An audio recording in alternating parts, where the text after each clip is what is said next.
Hai, Assalamualaikum. Selamat kembali ke channel aku. Jadi, untuk Let's Tech Talk episod kali ni, aku nak share dengan korang iaitu sebuah monitor yang aku dah pakai lebih kurang 2 minggu, iaitu monitor 4K 32 inci 144Hz IPS panel. Jadi, monitor apakah yang aku nak share kat korang tu? Sama-sama kita tengok. Let's check it out. Roll out.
Okey, sedikit sebanyak tentang monitor ni, iaitu monitor Gigabyte M32U M32U gaming monitor daripada Gigabyte.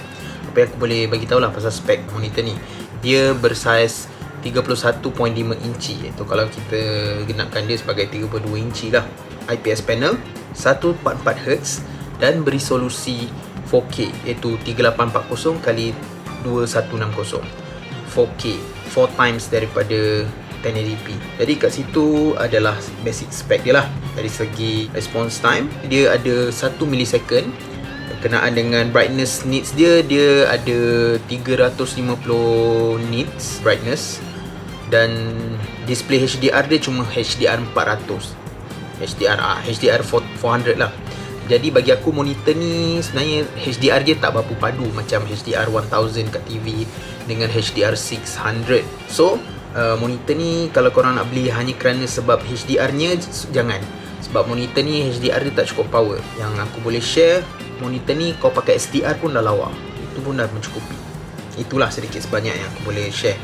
Dari segi sRGB white color gamut kejadah tu, korang boleh tengok dekat website at Gigabyte. Aku tak bertauliah sangat nak berbicara pasal sRGB berapa persen, DCI-P color gamut apa semua. Tapi yang aku pasti 1 millisecond dia legit.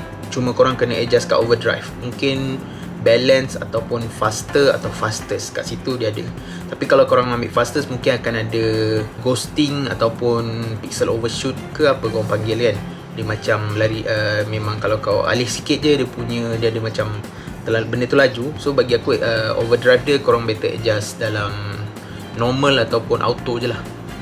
Okay, selesai aku dah berbicara pasal spek je tadi. Jadi monitor ni adakah berbaloi untuk dibeli? Harga dia aku beli RM3,599 daripada Starvision Premium Store JB. Tapi tu pun kena order. Dan korang juga boleh beli monitor ni dekat Shopee, harga yang sama tak silap aku. Cuma mungkin kalau kau nak beli kat kedai, nanti mungkin harganya akan naik, possibility lah. Sebab monitor ni makin hari dia akan semakin naik harga dia. Tak kisahlah, barang-barang PC ni senang cepat naik harga. Okay, that's one of the apa yang aku boleh sharing. Korang boleh cari kat Shopee dan juga kedai yang aku suggest tu lah. Tapi kedai aku suggest tu pun order sama. So basically kalau korang cari kat Shopee pun tak apa. Dari segi warranty dia tak ada on-site warranty. Tu kelemahan dia. Korang kena hantar balik lah dekat kedai yang korang beli tu. That's salah satu susahnya monitor ni berbanding dengan Dell punya on-site service. Bagi aku on-site service Dell lebih better lah. Jadi Gigabyte pun baru-baru beberapa tahun saja yang keluarkan monitor gaming ni, compare dengan Dell, Asus, Acer dan sebagainya. First impression aku lah, apa yang sebagai seorang user biasa, panel dia cantik, IPS panel, dan aku ada buat beberapa color calibration yang aku ambil dekat Google, dan much better lah daripada preset color dia tu. So aku akan test monitor ni dengan konsol dulu. Dan untuk dengan PC pula, korang boleh je guna monitor ni kat PC. Aku gunakan kat PC aku juga sebagai monitor utama. Jadi aku takkan share dulu pasal PC aku punya contoh. Aku akan share dengan konsol dulu, sebab PS5 support 4K 120Hz dengan menggunakan HDMI 2.1. Jadi nak tengok legit ke tak, jom tengok contoh ni. Ok, ni contoh aku buka PS5. Jadi mula-mula apa yang kita check, setting PS5. Kalau korang nak pakai monitor ni support HDR sebenarnya. Ok, HDR support. Kalau korang tengok kat sini, HDR dia support, dan dia read as 4K 60Hz. Dia memang dekat menu memang dia akan detect as 4K 60. Itu normal.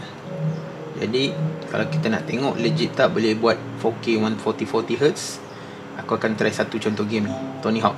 Tony Hawk ni antara game yang support 120Hz. Jadi korang tengok, akan slowkan sikit, mungkin ada copyright nanti.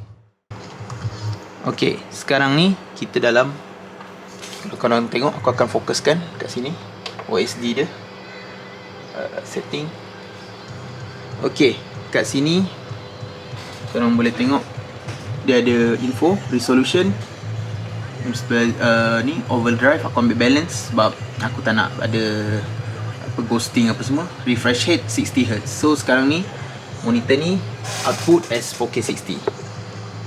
Ada beza tau. So aku akan try dulu. So kita akan play dulu sikit terus. Kita main 4K 60 dulu macam biasa.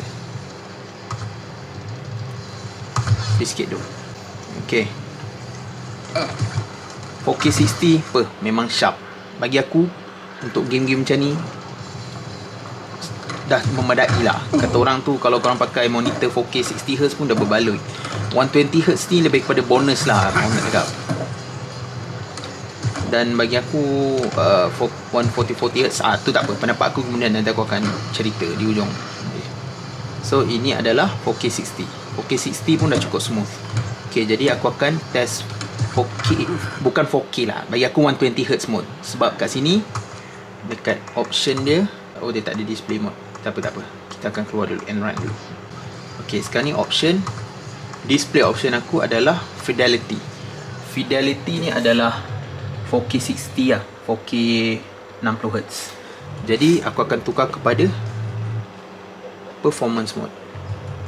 Jadi kat sini, alright, kat sini read as performance mode. So masih lagi 4K. Ya, walaupun outside resolution dia tulis 4K, tapi ada perbezaan ni. Mungkin kat sini korang tak nampak kot. Ni kita ambil dari sebenarnya school tadi.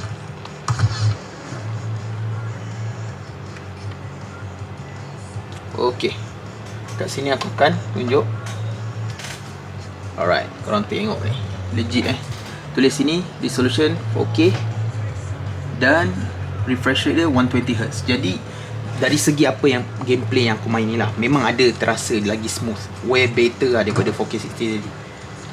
Responsif dia lagi walaupun aku terjatuh tak apa, tapi ada downgrade dari segi kualiti gambar. So kalau korang boleh perasan lah, aku tak, kalau kat sini memang aku nampak, tapi smoothness memang lagi smooth. Tapi bila kau pakai display 4K macam ni, terasa lah downgrade dia, sharpness dia tu apa semua, memang tak crispy lah macam sebelum ni 4K 60. Tapi overall bagi aku 60 pun responsif. Cuma yang ni jauh lagi, kata orang tu senang nak buat skill tu. Kalau pro tu boleh lah. Jadi ini adalah game contoh yang aku boleh bagi kat korang. So mod hanya fidelity dengan performance ni hanya ada dekat PS5 version je. So kalau yang tak ada PS5 tu, tak payahlah pakai ni monitor ni. Ataupun korang ada PC RTX 3070 ke atas, bolehlah korang nak pakai monitor ni. Memang jauh lagi semua lah, terus terang aku cakap. Walaupun aku banyak kali jatuh, siut. Ya, aku nak buat satu skill.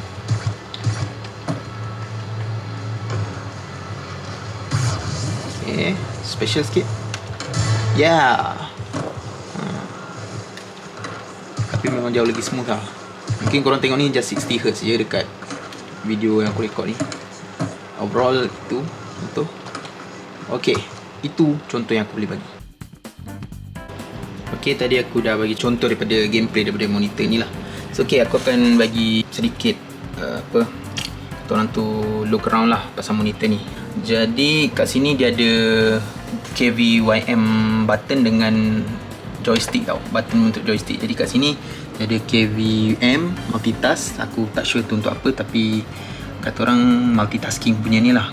Monitor ni ada USB-C so kalau korang nak masuk Mac Pro ke Samsung ke apa semua, ada game assist. Aku pun tak tahu kenapa game assist ni tu. Oh, untuk timer, dashboard, display man, okay, tak apa. Kita mulakan dengan dia menggunakan button joystick 4 arah, up, down, left, right. Okay, tekan tengah, exit, bawah untuk matikan.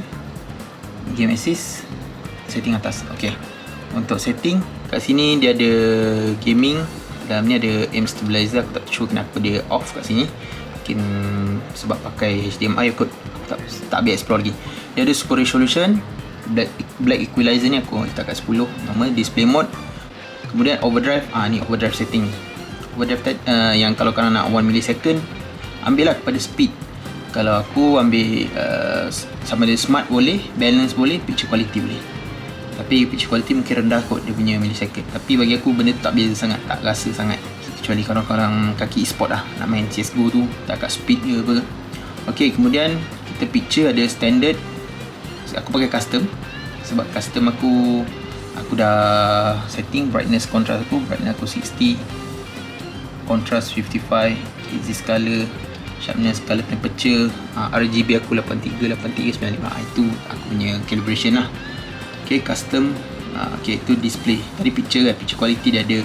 Ni lah preset sRGB, reader mode, movie mode, RTS, FPS, standard, custom 1, custom 2, custom 3, sampai 3 custom. So aku pakai custom 1. Dari segi input dia ada 2 HDMI, 1 DisplayPort dan juga Type-C. Jadi aku guna ke semua port kecuali Type-C so far, sebab aku tak ada display yang menggunakan Type-C. Kalau aku ada extra monitor yang ada Type-C support, mungkin boleh guna. So kat sini boleh ada input, RGB range, overscan. Kemudian dia ada picture in picture ataupun picture by picture. Aku pernah buat satu kecil kat sini, aku display PC atau PS4, so kita boleh switch kat dia. System, inilah language, English, save setting, reset all. Dah, itu saja dia punya OSD. Dan bagi aku overall monitor ni memang puas hati. Aku akan buat review sekali lagi pasal monitor ni, tapi kali ni aku review sekali dengan RTX 3070 Ti. Jadi untuk korang yang nak main game PC 4K Reso, 4K Ultra, 4K high setting dengan resolution 4K 140Hz, 144Hz. So akan datang aku akan buat video pasal ni, lebih kepada graphic card punya performance lah. So graphic card 3070 Ti tu mampu untuk push 4K 140Hz.